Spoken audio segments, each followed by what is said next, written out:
Let's talk about the menstrual cycle. About 28 days of hormone teamwork. This is where the body prepares for pregnancy every month, whether you want it to or not. Day one starts with menstruation. The uterine lining, aka the endometrium, sheds because no fertilized egg has been implanted into the uterine wall from the last cycle. This is what's known as your period. At the same time, your pituitary gland releases follicle stimulating hormone, or FSH, which tells your ovaries to get a batch of follicles growing. Only one dominant follicle usually wins the race. The dominant follicle then produces estrogen, which tells your uterus, let's rebuild the lining just in case. When estrogen peaks, then it triggers a surge of luteinizing hormone, LH, which causes ovulation.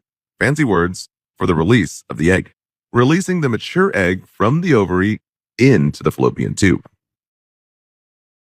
After ovulation, the leftover follicle transforms into the corpus luteum, which produces progesterone.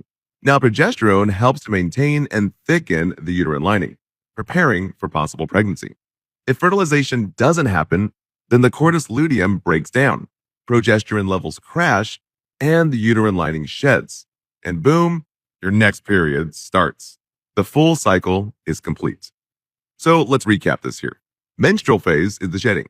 Follicular phase is where the follicles grow. Ovulation, the egg launches. And finally, the luteal phase is where the lining is maintained or shed again. All controlled by a huge telephone game or a hormonal tag team. FSH, LH, estrogen, and progesterone.